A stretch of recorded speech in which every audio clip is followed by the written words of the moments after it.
All right, welcome, welcome, welcome. Thank you for being with us today. I'm Jason. For those of you who don't know me, good to virtually meet you. It's awesome that you're here with us today. We are starting a brand new series called The Ripple Effect. And a couple weeks ago, my family and I went down to go visit my parents in Tennessee, and we spent some time in the Smokies and kind of in that Gatlinburg area, and we we were in the creek. And so my son, he loves just different stuff. And we got down to the creek. He's like, all he wanted to do was throw rocks in the creek. And so this is him. This is my son Jordan. He's 4. He's throwing rocks in the creek. I think he's got the perfect, Patrick Mahomes form going on right here. Like he's going to be like the next, Patrick Mahomes, superstar, NFL superstar. I don't know. He gets his pasty whiteness from me. But, I think he's got good form. But he loved throwing rocks. This was like mid-shot. And then right after this, the rock landed in the water. And you know what happens when rocks land in the water. This is what happened, right? A big wave, a big ripple, just kind of going over. And then there's, Jordan like running away. Like, I don't want to get wet, even though he just threw the rock in the creek. So it's awesome. We're talking about the ripple effect. And we're talking about how what we can do can lead to lasting impact, lasting change. This ripple that kind of keeps going and keeps going and keeps going. And Jesus and his disciples had the ultimate ripple effect. And not just ripples, they made waves. In fact, the Bible tells us they turned the world upside down, right? They made these waves. And so what we're going to do for the next couple weeks in this mini-series is kind of wade into some conversations that can be a little bit challenging. It can be a little bit difficult. They may be hot-button conversations, not any different than we've been having for the last, few months anyways, right? But we're going to talk about it. And they're risky conversations. They're risky conversations because when you talk about these things, you sometimes can be pushed into a category. And that can be seen as divisive. But my heart and the heart of our church is not to be divisive. Our desire is to be unifying, to bring people together. And that is why we don't shy away from tough subjects, from tough topics. We believe the church should jump in to tough topics because we know the one who is the answer. And so this needs to be a safe place for us to be able to have these conversations. And then being unified by being together as the body of Christ is a way to be a witness to the world. Because if the world is looking at and the church is divided, why would they look up to us anyway? Right? Why would they admire something that looks just as divided as the marketplace or the world? And we can do it. We have everything we need to do it. We have the Holy Spirit in us, working through us, and we are a multi-ethnic, multicultural, multi-generational tribe. And that's the essence of the Great Commission. We talked about the Great Commission last week and what our mission is, to go into all the world and to preach the gospel, to make disciples of all nations. And the Apostle John was on the island of Patmos, and he had this vision of what heaven, and we see this in the book of Revelation, in chapter 7, verse 9, which says every tribe, every tongue, all people, every nation coming together and worshiping God. And this is why we wade into these conversations. Let me ask you a question. I did some reading and research over this kind of preparing for this time. I want to look at the top 100 Bible verses. Like if you just Google, the top 100 searched Bible verses, right? Like, and you probably, there's a lot of Bible verses that you could kind of pick from. You may not be able to come up with your top 100, but there's some great ones in there. There is, Romans 8:28, right? We are more than conquerors through him, right? There was Jeremiah 29:11. For I know the plans I have for you, declares the Lord, to prosper you, to give you hope in a future. What do you think? Even in the chat right now, you can say, what is the number one? What do you think was the number one searched Bible verse out there on Google land? I'll give you a second, right? You say, what do you think it was? What it could have been anything, right? Was it Jesus wept? I don't know. Probably not. Was it, what was it? You might have guessed this already. It was John 3:16. That makes sense, right? We see it everywhere. We see it we don't see it in football games right now. We may not in the near future, but we see it all the time. We see John 3:16, just kind of that waved up. God loved the world so much that he gave his son, that whoever believes in him will have eternal life, right? You know what didn't make the top 100? was 1 John 3:16. Didn't crack the top 100. Not at all. Right? And 1 John 3:16 is where I want to kind of to hinge on today for our time. Because 1 John 3:16 says, we know what real love is because Jesus gave up his life for us. Like, we know what real love is because Jesus gave up his life for us. So we also ought to give up our lives for our brothers and sisters. So the whole kind of theme of today, in fact, if you're taking notes, you can just write down brothers and sisters. Brothers and sisters. We hear a lot of people shouting about John 3:16. We hear a lot, and rightly so. It's about what Jesus did for us, right? But we don't really hear a lot of shouting at all about 1 John 3:16. Because of what Jesus did, it ought to result in behavior in us and the behavior of us laying down our lives for our brothers and sisters. And here's what I really want to get to today. You cannot de-link John 3:16 and 1 John 3:16. They are forever linked. You cannot de-link them. Jesus did not come just to build a bridge between God and people. He came to build a bridge between people and each other as well. And the affirmation of the first part of John 3:16 is, yes, that is true. God loved the world so much that he sent his son to die for us. But the manifestation of that, the result of that is that now we have the gospel affects our relationships. That now we lay down our lives for our brothers and sisters. And just a couple verses earlier than that, this is what John says. It says, don't be surprised. Don't be surprised, brothers and sisters, if the world hates you. Don't be surprised if the world, and you hear this all, I cannot believe how crazy the world is right now. Or I cannot believe how divisive the world is, or how evil the world. I can't believe people can be so hateful right now. Like we see that. But John is saying, don't be surprised when the world acts like the world. Don't be surprised by that. And he goes on to say, if we love our brothers and sisters who are believers, it actually proves that we have passed from death to life. But a person who has no love is still dead. A person who has no love is still dead. Now, I know this about myself, and I think I'm pretty safe to say I know this about you as well. You would not put yourself in the category as someone who has no love, right? Like, we would be like, oh, no, I may not, I love all people, right? I love all people, but we're going to, but John is really kind of going at this, saying, hey, you need to do this. This is what real love looks like. And we know what real love looks like because Jesus gave up his life for us. So sit with that for a minute. He's saying, in essence, same thing that James says in James chapter 1, when he says, hey, you believe in God? Good for you, right? Even the demons believe that and shudder, right? Like, that's nothing special that you believe in God. You cannot de-link faith and action. It's not that we are saved by our works. We aren't saved by our actions. But if our faith has really taken root, if love has really taken root, it actually proves that we have passed from death to life. But the fact that we love our brothers and sisters and lay down our lives for each other. Now, Jesus said it this way, just kind of right from the mouth of Jesus in Matthew chapter 12. He's preaching, he's teaching, he's got great crowds around him. And as he was speaking to the crowd, some people came up and said, hey, your mother and your brothers are out here. They're outside asking to speak to you. And so someone came up and told Jesus that. And how did Jesus respond? He's like, who's my mother? Who are my brothers?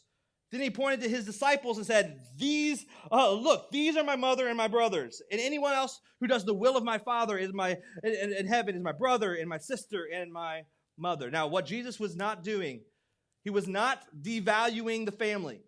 He was not disrespecting his mother and his siblings. What he was doing here was expanding the tribe, expanding the family. He's saying it's one thing to be familial, but within the followers of the kingdom of God, the tribe, the family is actually expanded.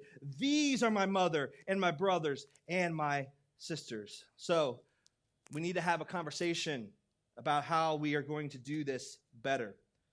We all have different life experiences in this area. Some are really close to your biological brothers and sisters.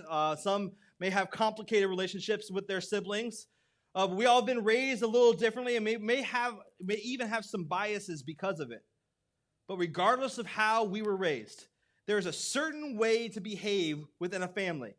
And if we don't know how to behave within a family, we're not going to know how to behave within this extended, expanded tribe, family, body of Christ. So I'm going to talk about, in kind of really broad strokes, about families, churches, organizations, even countries. But before I do this, I want to talk about our three brains. Whether you know it or not, you have three brains, right? You have your head, your heart, and your gut. And you heard me right. When I say three brains, I mean three brains. You have clusters of neurons in your physical head brain. You have clusters of neurons in your heart. And you have clusters of neurons, nerve cells that have data and intelligence in your gut. I don't know the size of your gut, how that correlates with anything. I think you have the same amount of neurons. So it's like, but you have neurons in all those different areas. In fact, you actually have 100 billion in your head. You have 100 million in your heart, 100 million in your gut, and 40,000 in your heart.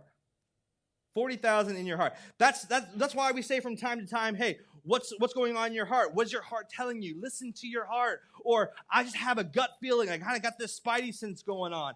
You have intelligence in all of these brains. And when we look at this, we realize that our head is actually where our logic rests.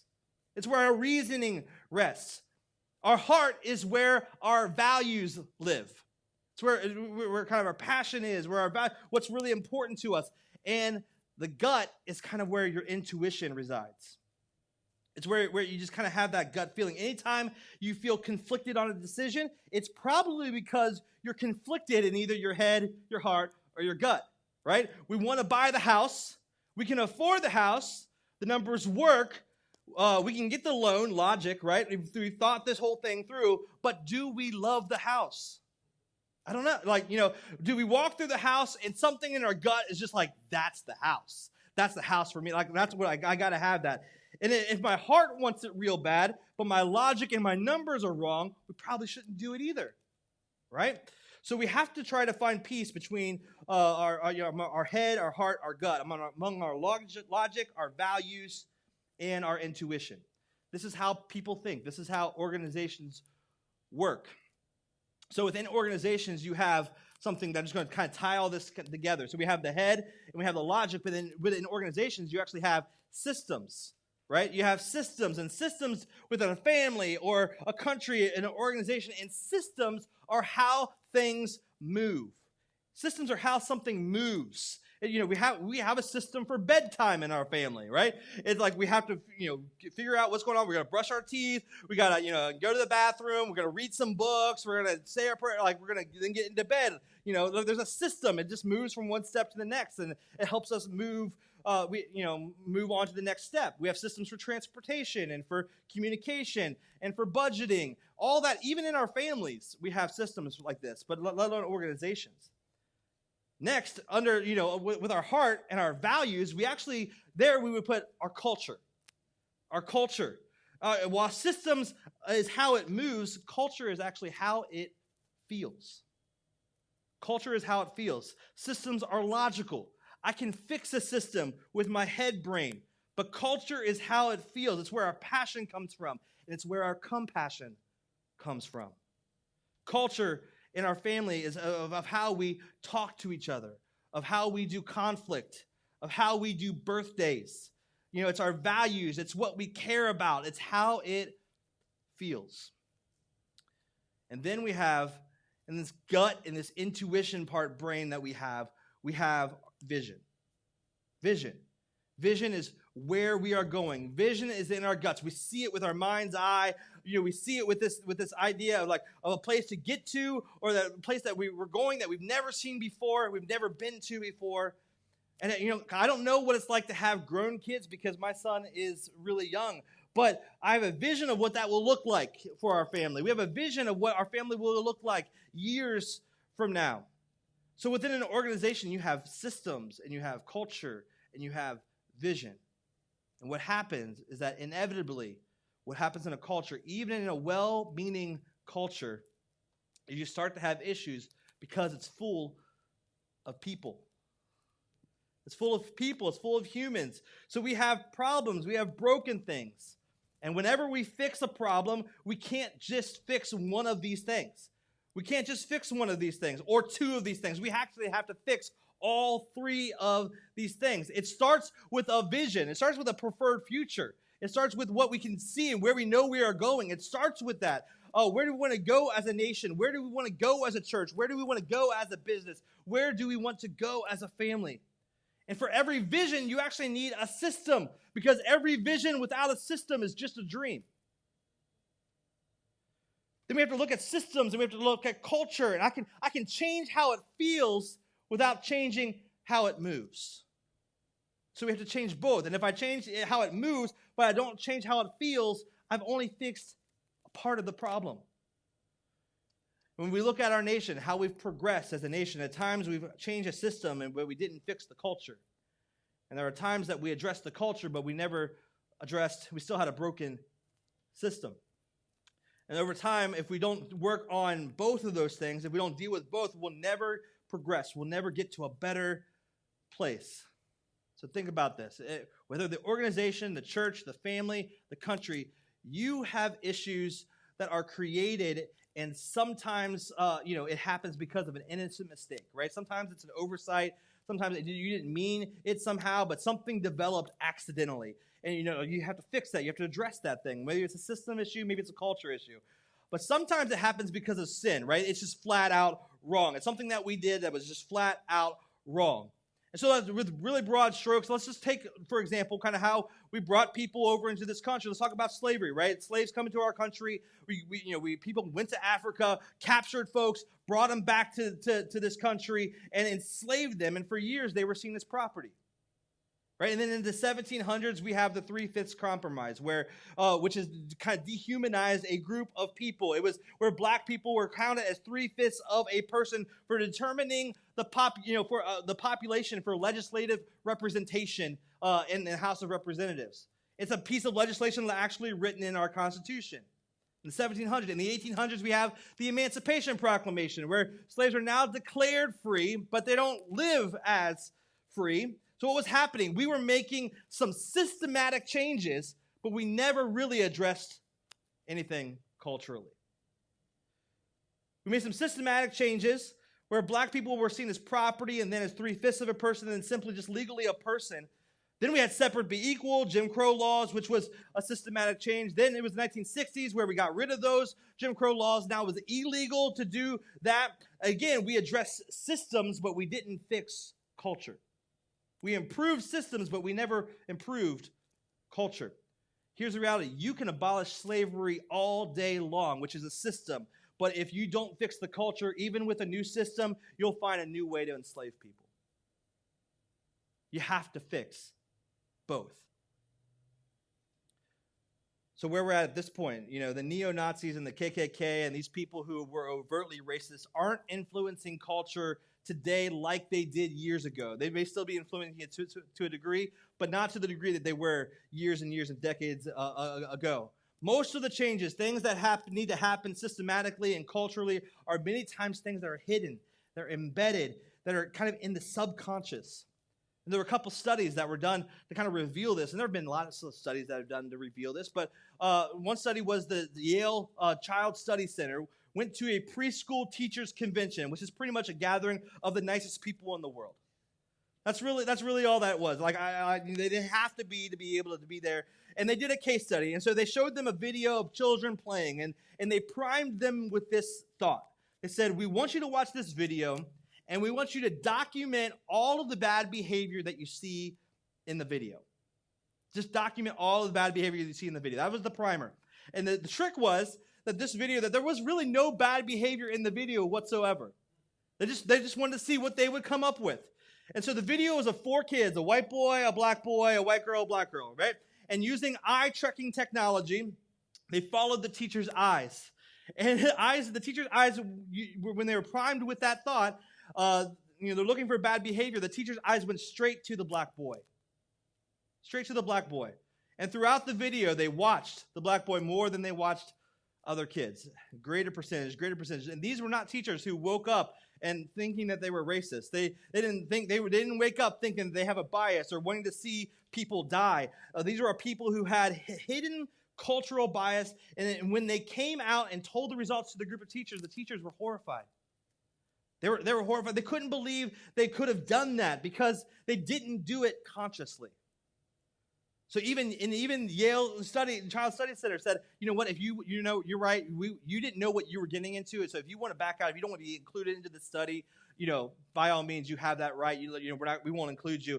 And all but one wanted to be included in the study, saying this needs to be seen because I didn't know what I didn't know. This is confounding to me. I didn't really know that there was a subconscious hidden bias that resided within me.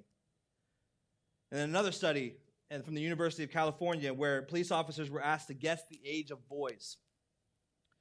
And when they get a picture, they would guess an age, and on average, they misguessed the age of African-American boys by an average of 4.5 years older than they actually were. And when they guessed the age of white boys, they guessed 1 year younger than they actually were. So what they were kind of trying to find out is that if you saw a 15-year-old boy in the street doing something, all of a sudden, if you had that parameter, if you were thinking that way, you thought, if you saw and he was African American, you thought he was 19 and a half, almost 20. Versus if you saw and he was white, he was kind of viewed as 14. And the execution of force, how you deal with, how you talk to somebody who you think is 14 versus who you think is almost 20 is a little bit different. And so this is kind of our hidden biases kind of bear out. Just think about that. A police officer, good-hearted, well-meaning, protect and serve. You want to do good things. You get called to a scene. You show up and you see a 15-year-old and you think he's 19 or 20. The way you execute force, the way that you do your job is a little bit different. So when we look at this, there are reforms that we need all over the place. And here's my challenge to you. Let's not see reformation as a bad thing.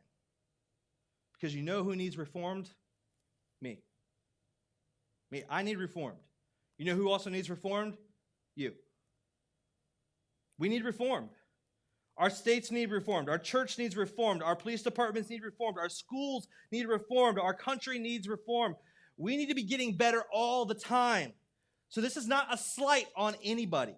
We need to be thinking, how can we improve? How can we get better? But what we have to understand is this. If we change a system and we don't change a culture, then these things stay there and people end up getting hurt and end up getting driven away. So how do we fix these things? We fix it because we know what real love is. We fix it by living and acting and thinking like brothers and sisters, like healthy brothers and sisters. Here's what we know about families, right? They have a system. They have culture. They have a vision. Within our family systems, they're technically fair.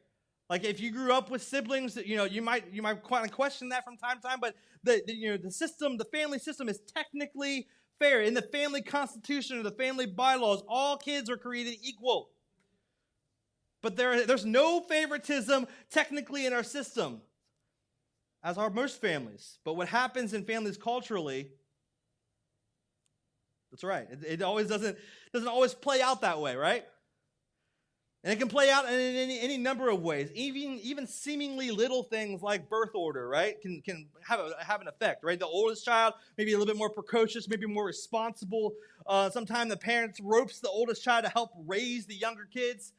You have memories with the oldest kid that you don't have with the youngest kid.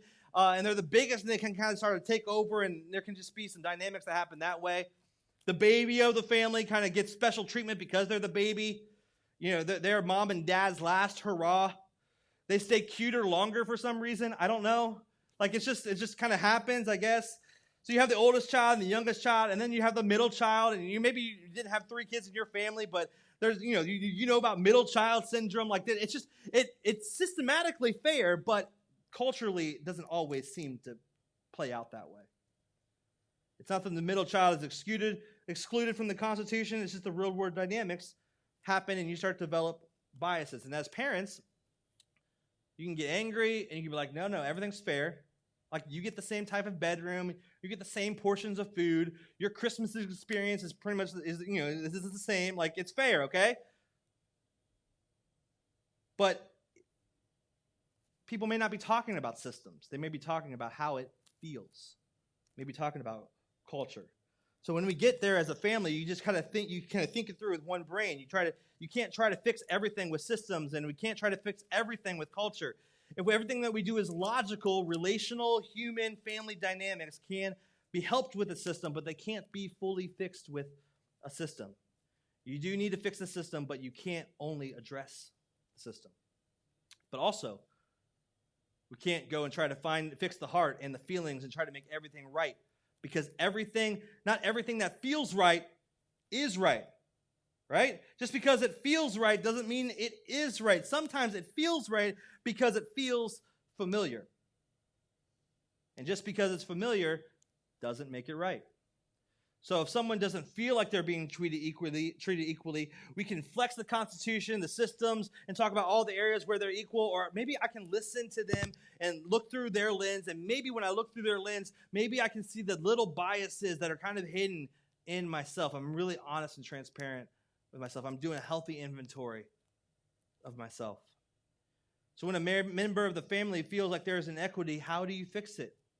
I can be fair, and I can change the system and make sure that everybody is being treated the same, which on the surface fixes the problem. But the one who had the benefit could now start to resent the one for whom the system was fixed. And they could start to feel like they're not getting what they've always enjoyed before. And in families, this thing can go sideways real quick. And it wreck family dynamics real bad. So what does this look like in a healthy family? In Acts chapter 10, Peter has this vision of a sheet from heaven. There's animals and reptiles on it, and God says, kill and eat. This is a vision that he has. And Peter thought it was about reptiles, but really what it was about was Gentiles. God was saying, your culture is not superior to the other culture. I'm going to send you to the Gentiles so that you will have brothers and sisters of these Gentiles. So what God did through the vision was he dealt with their systems, but there was still a cultural issue. In fact, in Galatians chapter 2, even though the system had been changed, culturally, Peter still feels superior. Like we're still wrestling with some of this, right? Whether it's racial, whether it's just interrelational, we can wrestle with this too. So I relate totally with what Peter's doing here. And so him and Paul kind of have this confrontation. In Galatians chapter 2, this is what it says. It says, later, when Peter came to Antioch, this is Paul talking, he said, I had a face-to-face confrontation with him because he was clearly out of line. Like Paul he doesn't mess around, right? He goes at it. He goes right head on into an issue. This is the issue that Paul has with Peter. And he goes, here's the situation. Paul says, earlier, before certain persons, and he was talking about Jewish persons, had come from James, Peter regularly ate with non-Jews. But when that conservative group came from Jerusalem, he cautiously pulled back and put as much distance as he could manage between himself and his non-Jewish friends. Now, like when you see that, you're like, that's kind of messed up, Peter. Like, what are you doing? Like, I can't believe you would do that. I would never do something like that. Like we do that, right? So he was cool with the non-Jewish people when the other Jewish people weren't around. But once they came around, he reverted back to this kind of old culture of superiority.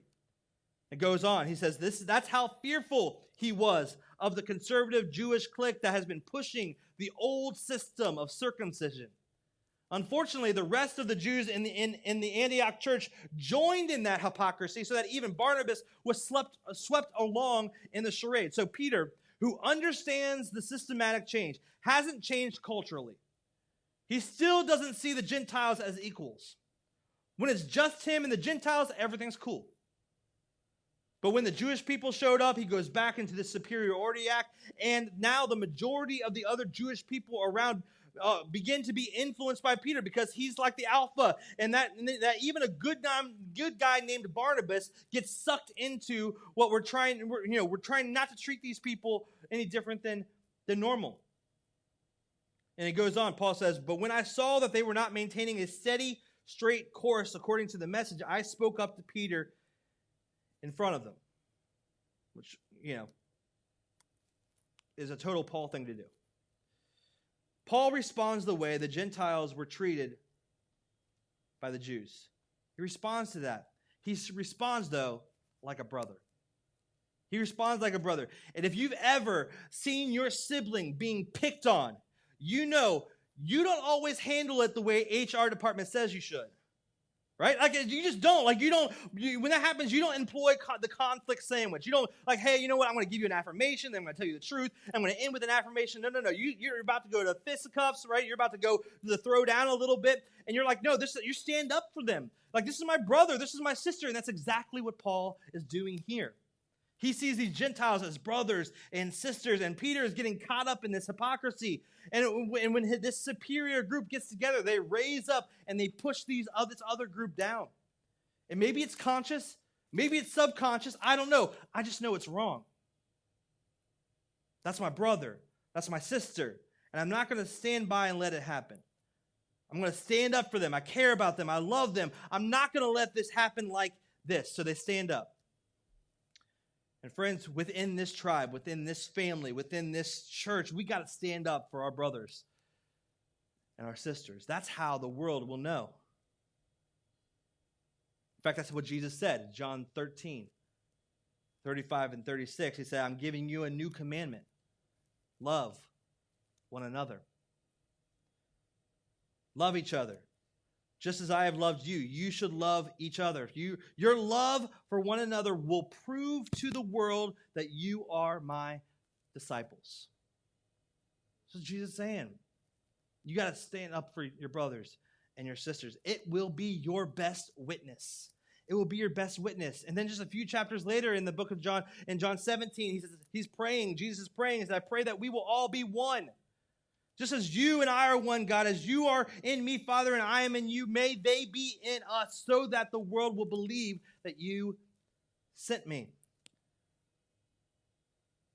Let us be one. It's our greatest witness that we're brothers and we're sisters, that regardless of our skin tone, regardless of our ethnicity, regardless of our background, regardless of what side of the tracks we came up in, regardless of our socioeconomic status, we are one. We are brothers and we are sisters and we stand up for each other just like Paul stood up to Peter. And you don't do that if it's just politics. You don't do that if I'm competing for space within the country with you. You do that in a healthy family.